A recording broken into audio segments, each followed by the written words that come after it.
Hey mga beshi, ayan po, mag-juicing tayo. Grapes po yan. Tapos, carrot. Hiniwa-hiwa ko lang yan mga beshi. Tapos, lagyan ko ng cucumber. Siyempre, balatan natin. Ayan, nakabalat natin siya.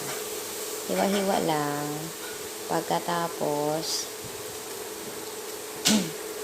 lalagyan ko po yan ng chia seeds na nakababad na po siya. May nakababad akong chia seeds sa ref ko. Tapos, honey. Pagkatapos ng honey ay lalagyan natin ng almonds konti. And then, water. Ay, lemon pa pala. Konting lemon. Tapos, water.